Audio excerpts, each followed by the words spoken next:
Hello friends, my name is Himanshu Goyal और स्वागत है आपका मेरे चैनल में देखो और सीखो में। सो गाइस, जैसा कि आपको पता है कि ड्यू डेट्स को एक्सटेंड नहीं किया गया है। कल ही इनकम टैक्स इंडिया का एक ट्वीट आया है और जिन्होंने उसमें बता दिया है कि जितनी भी रिप्रेजेंटेशन सबमिट की गई थी ड्यू डेट के एक्सटेंशन के लिए, उन सभी को रिजेक्ट कर दिया गया है। ये आप इनकम टैक्स इंडिया का ट्वीट देख सकते हैं। उन्होंने एक ऑर्डर भी पास किया है अंडर सेक्शन 119 में ऑफ इनकम टैक्स एक्ट 1961 में। उन्होंने बोला है CBDT passes order under section 119 of income tax act 1961 dated 11 January 2021 disposing of the representations for extension of due dates for filing of audit report under section 44AB in compliance with the order of Honorable Gujarat High Court dated 8 January 2021। तो ये उनका order है जो उन्होंने पास किया है।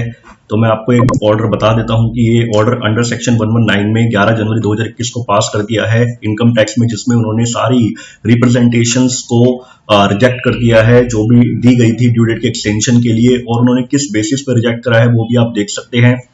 सबसे पहले उन्होंने ये बोला है कि एक चार्ट बना करके दिया है कि जो जो आपकी एक्सटेंशंस आपको दी गई हैं, 3 बार आपको एक्सटेंशंस दी गई हैं, जिसमें आपकी नॉन ऑडिट केस की सबसे पहले ओरिजिनल ड्यू डेट जो थी वो 31 जुलाई 2020 थी। फिर फर्स्ट एक्सटेंशन आपको दी गई है 30 नवंबर 2020 तक। फिर सेकंड एक्सटेंशन आपको मिली है 31 दिसंबर 2020 तक और थर्ड एक्सटेंशन मिली है 10 जनवरी 2021 तक। तो ऐसे ही आपको टैक्स ऑडिट की भी एक्सटेंशन के बारे में बताया गया है कि कैसे कैसे आपको 3 एक्सटेंशन दी गई थी।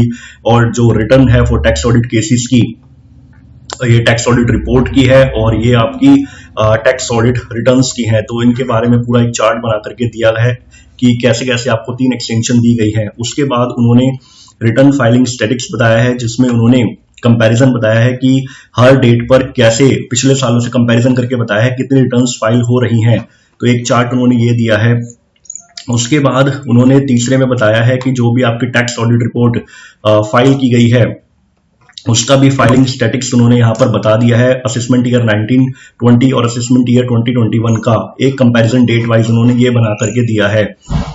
और उसके बाद उन्होंने कंट्री वाइज भी बना करके दिया है कि हर कंट्री में कैसे कैसे इंडिविजुअल्स को और कॉर्पोरेट्स को एक्सटेंशन दी गई है। तो ये एक्सटेंशन आप देख सकते हैं। कंट्री वाइज भी एक्सटेंशन यूएसए में, यूके में, ऑस्ट्रेलिया, साउथ अफ्रीका, नीदरलैंड सबका बना करके उन्होंने दिया है। एंड फाइनली उन्होंने सबसे नीचे उन्होंने 12th नंबर पॉइंट में ये बताया है कि in view of the above reasons all the representations for further extension of the due dates are hereby rejected. सारी रिप्रेजेंटेशंस को रिजेक्ट कर दिया गया है। तो कॉपी 2 उनमें उन्होंने करा है जिन्होंने रिप्रेजेंटेशन से सबमिट करी थी, उनके बारे में ये बताया गया है कि उन सभी की रिप्रेजेंटेशंस को रिजेक्ट कर दिया गया है।